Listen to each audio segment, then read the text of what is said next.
Now see, it's gonna look professional because I don't know where, there it is. I do a lot of things in the course of the day. It's sitting right over there. When we get down to what's giving you trouble today, when I look back here at the, what we call the retina, it looks normal. The blood vessels look normal. The main nerve, that's where glaucoma happens, normal.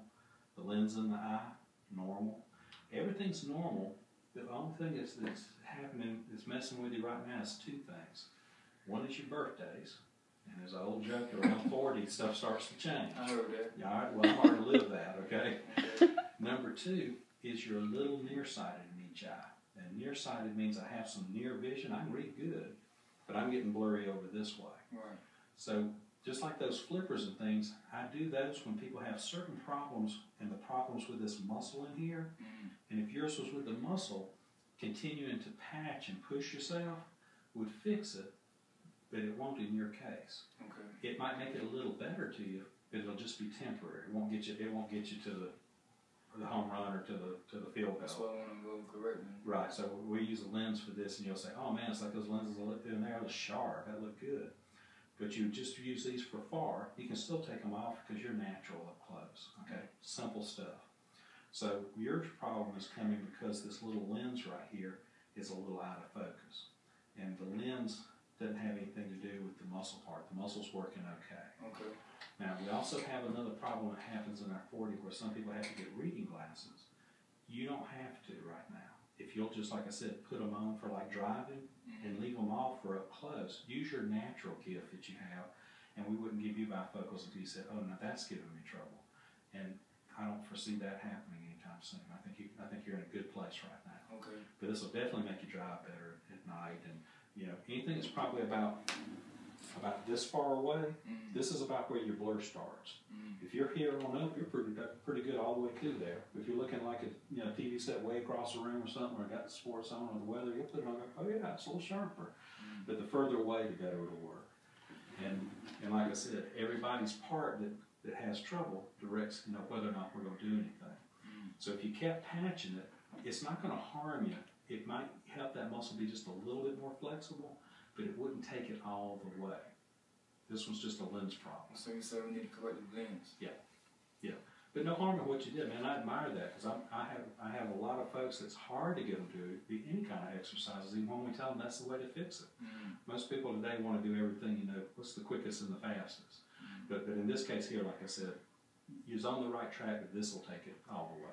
So with the lens, it's a prescribed lens? It'll look just like what you just saw here. So again, when you look through, and that's simply because if it was a muscular problem, I'd let you keep on doing muscle exercise, and I'd even tell you which ones to do. Right. It's not a muscle problem. So this is my concern, not knowing, because I haven't had any eye issues. When it comes down to the corrective lenses, he says he want to correct it. It's not going to make it worse because sometimes it's like, you get prescribed lenses, right? Then your vision start deteriorating. Right. We figured this out 8 years ago. Let me give you the quick lowdown. This is a little story I'll tell you guys. Why these changes happen in our 40s, where people say, you know what, I didn't have anything for a long time, then I started having trouble, or my friend started having trouble, and when he got his glasses, he only wore them part-time, and now he got worse and he had to wear them full-time. He got weaker because he started wearing the lenses. That was a really big issue. It started over 100 years ago. Why does this stuff happen in our 40s? We didn't know. Half the world said, what's happening to the eye? I gotta go back and get my little model again. Half the world said, the muscle right here is getting weaker. And when you're 40 years old, hey man, you done had some birthdays and you're not a spring chick anymore. And that muscle needs to be worked more.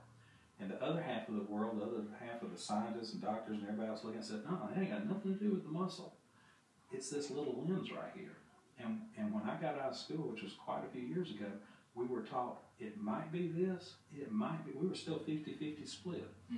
We figured it out about 8 years ago.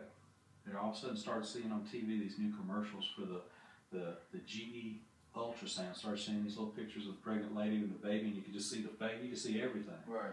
When that thing got invented, we took it and we put it on the eye. And we could finally, for the first time, see what in the world is going on when people try to focus. And so what happens is is it turns out this little lens, when we're like 10 years old, it's thinner and it can flex. It bends actually. Okay. And the more it bends, the more you can move your focus around. But when you're 10, it's basically, think of it like an onion. An onion has a layer after layer, or a tree has a new ring every year. This thing gets a new layer every year. So when you're 25, you got 25 layers. No big deal, I can still deal with it. When you're 30, 30 layers. Imagine you had a little piece of plywood, you can flex that stuff. Now add another piece of plywood on top of it, and another. When you get 40 layers, you got 2x4. It don't flex anymore. And then guess what happens? Birthday 41, and another one. You see where I'm going? Then birthday 42. It keeps getting thicker, and soon it gets so thicker that no matter what we do to it, the focus changes. And it didn't have nothing to do with the muscle. We got that little ultrasound in there and looked at it. It turned out that muscle was working just about as good as when you were 5 years old. If the muscle people had won, everybody should have done exercises. But it turned out to be the lens. So now we say exercises when it is a muscle problem for other things, but when this is, we just correct it with the lens. Wearing the correction is not going to make you get worse, and not wearing it is not going to make you get worse. It's just your birthdays, that's all it is. So we tell most folks today, just do what makes you happy. You can put this lens on, you're going to say, man, I see a lot better at night. If it changes a little bit next year, it's just birthday. But it's probably going to be real slow. Okay? I don't predict a whole lot of change here. Most people get pretty stable around this time. But since we learned that, we talk differently now. That's why I was talking in that room like that. Okay, we'll see what it comes out. Because I used to tell people 20 years ago, yeah, we might work some exercises. But now we've learned, but not for just this one thing that happens in our 40s. Does that sort of make sense? Yeah, it does. Yeah. So wearing the lens does not make you worse. So my question is, you got some people of age that their lens is working fine, where they can see, like this one lady on my job that's 50 something years old, and she can see further than I can without any type of contact lenses, glasses, anything. She's farsighted. So I'm nearsighted and she's You're nearsighted. You can read the book, and she can see the way down the road. So if you were to take a trip, let her drive, and you navigate. All right. So, but she will also get reading glasses and bifocals sooner than you will. She read with glasses. Right. So every yin has a yang. Hers is better there. She has a tougher time here. You're better here. You have a tougher time. So that's there. just life. That's just that's build life. up. You know. That's it. Okay. People with astigmatism. That's the third word. That's me. They can have trouble both places. So they can say, oh, it's blurry far off, and it's blurry up close. Everybody's journey is different. Yeah. Everybody's journey is a little different.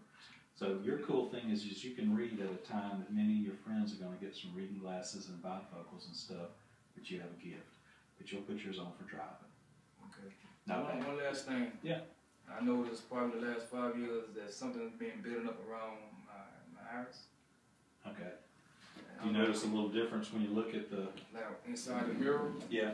I'm noticing there was some build-up. There's like a spot or something. Come on back up here for me. Let me just zoom in on that for a second for you. All right. On both eyes or back to your left? Both eyes. Mostly on, like it's bigger on my left. Yeah. Yeah. And forgive me for not going over that earlier, because I see these so often. A lot of times I don't even mention them if folks don't have symptoms. Yeah. You see it like a little raised area, kind of right up there and everything. Yeah. I was wondering what that was. That's called a pinguecula. Who? Don't ask me to spell it. Pinguecula? Pinguecula. Pinguecula. Yeah. It's a little bit of thickened tissue. It's real common. Wind, sunshine are the two main causes of it. So if I see a big one on somebody, first thing I ask them is, hey man, you work construction, you farm, you out in the sun all the time? Okay. Little ones happen all the time, and usually as long as there's no irritation or anything, there's no big concern with them. But if people ask what can I do, to keep it from getting bigger, we'll tell them, a hat with a brim, sunglasses with a little UV, even your prescription glasses even if you just get regular lenses, it'll still take 80% of the UV out just having it on. So a lot of times they never really get too big. We're more concerned when it gets so big that it grows onto the clear part and gets toward the center. Okay. That's a one that'll get my attention big time. Okay. Small ones, hat glasses, little things like that. But they're usually real slow to change. Most of the time when people bring it up, they'll say, yeah, but I'm looking at it for a while here. that kind of thing.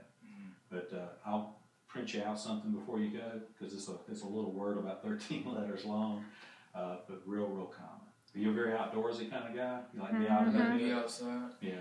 It's like I said, windy places. People live in windy places because the wind's always blowing on the eye. It's the same thing that happens like people work with the hands.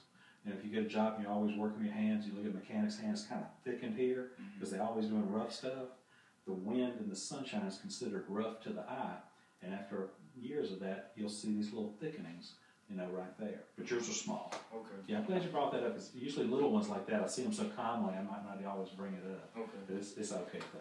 All right, I appreciate it. Yeah, it's benign. It's just a little thing. But if you ever think it gets red in that corner or flares up, call me and we'll check it out. It's rare, but a few people each year I'll see with this, usually a little bit bigger than these, can get a flare up where it turns red and let's say it gets a little sore. And we treat it with a little medication. And that's only because the bump is big enough that their eyelid is hitting it every time they blink. In most people's case, the bump's pretty smooth. They don't even feel it. It just glides over it and we're in good shape. All right. Listen, man, you got good questions. And thank you for letting us dilate you, because I know we had to kind of explain what we wanted to get at, but some of this we couldn't have talked about if I hadn't have gone there. Now, you're going to be goofed up for an hour or two, but you're driving, right? Mm-hmm. Yeah, okay, look, you covered. But this is going to be easy, and you're going to love what the lenses will do. It will, and especially go out at night with them first night on. See how many stars in the sky? You can put them on the, you can see 5 times as many stars in the sky. But you wear it when you want to, and you leave it off when you want to. That's the easiest rule. There's not a rule to this if you got to do it all the time, but it won't work here. You take it off and let your natural vision do here. Right. So you just use it think of it as a tool. I will use it when I need it. And you'll be in great shape, man. I got you. All right. Thank you. Nice Listen, to meet you. nice to meet you too right there.